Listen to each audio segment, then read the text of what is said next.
मेरे सभी सम्मानित मदरसा आधुनिकीकरण शिक्षक साथियों को मेरा नमस्कार। मैं पंकज मिश्रा, मदरसा आधुनिक शिक्षक। दोस्तों, मैं आप लोगों से क्षमा प्रार्थी हूँ कि आज 2-3 दिन के बाद मैं वीडियो संदेश बना पा रहा हूँ। कुछ समस्याएं हमारे सामने, बहुत बड़ी समस्याएं थी, जिसकी वजह से मुझे समय नहीं मिल पाया। मैं किसी से ना तो बात कर पाया और ना वीडियो संदेश बना पाया।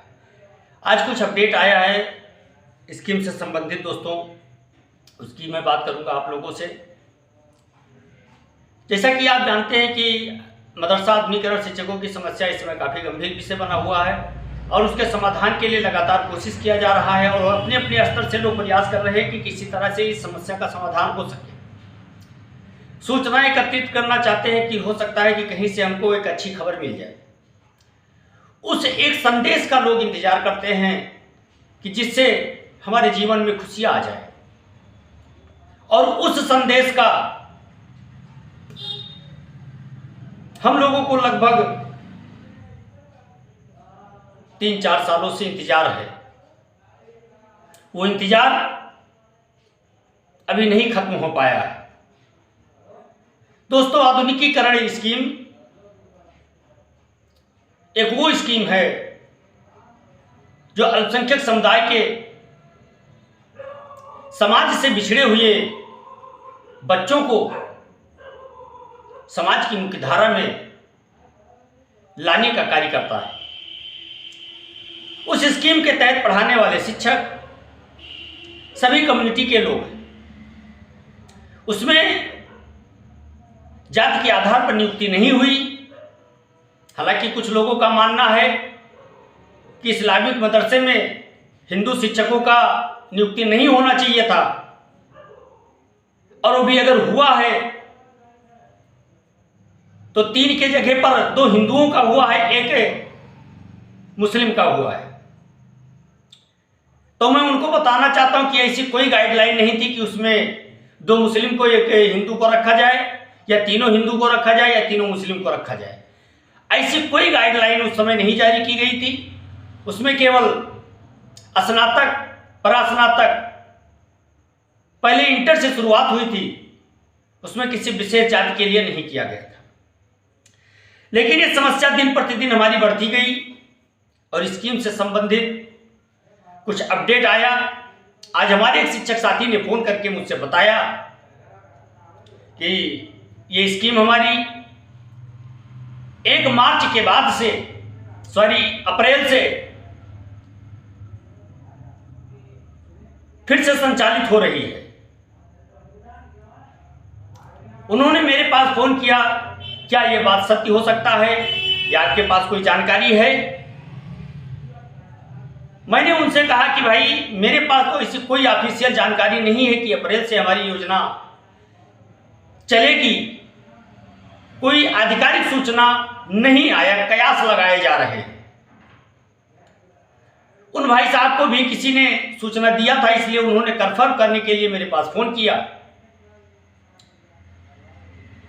उनसे भी किसी ने बताया कि जिले के ऑफिस में ये सूचना मिली है कि स्कीम 1 अप्रैल से चालू हो सकती है, क्योंकि समस्त जिलों से शिक्षकों का डाटा मांगा गया है। अब ये कहां तक सही है, कहां तक गलत है, ये केवल मौखिक बातें हैं मेरे भाई। इसकी कोई आधिकारिक पुष्टि नहीं हुई है और ना कोई लिखित इसका जवाब आया है अभी तक। न पेपर में आया है, न न्यूज में आया है। ये मौखिक बातें हैं।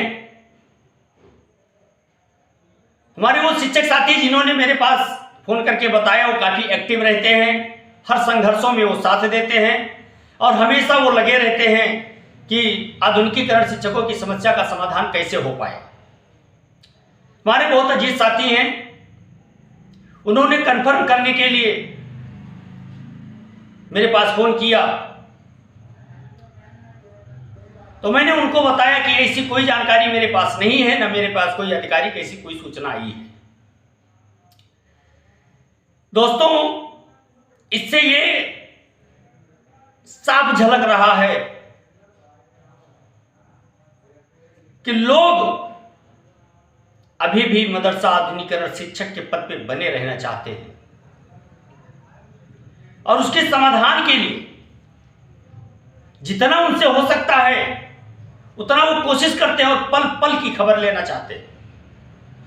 उनकी सक्रियता ये दिखाती है कि अभी वो मैदान में डटे हुए हैं।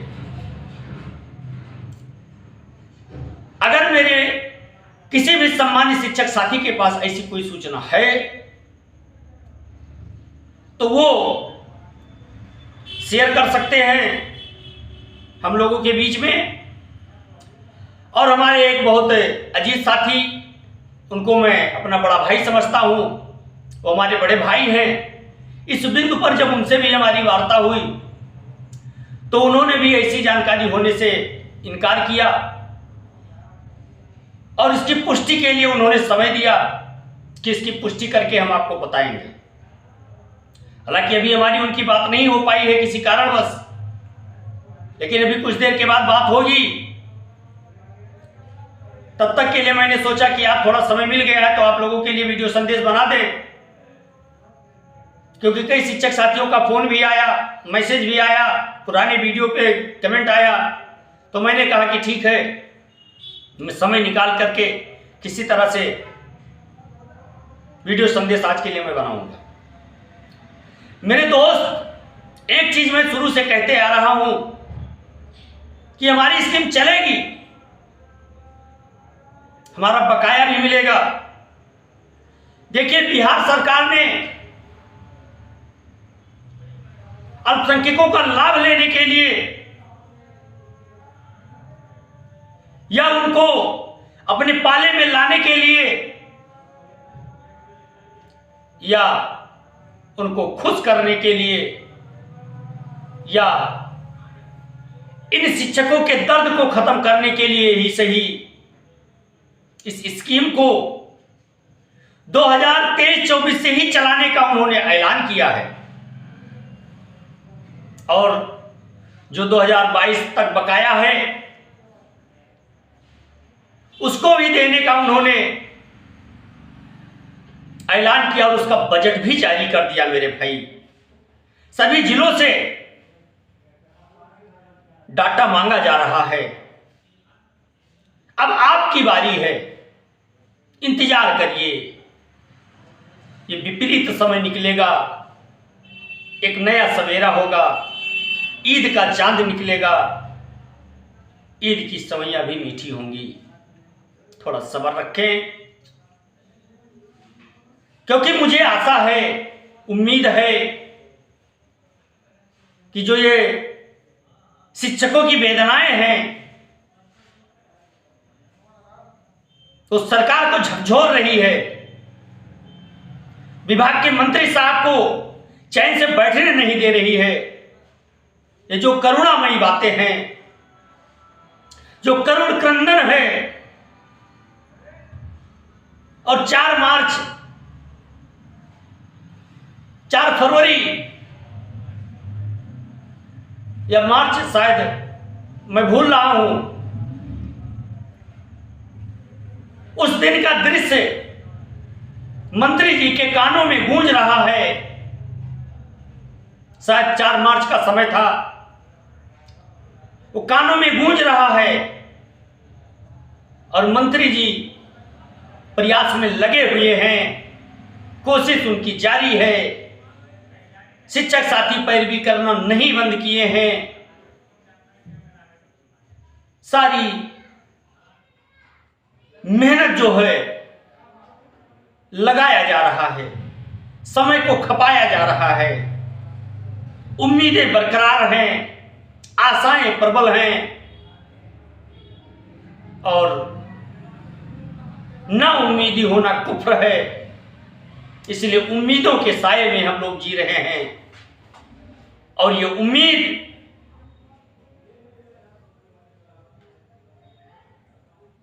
हम लोगों की जरूर पूरी होगी।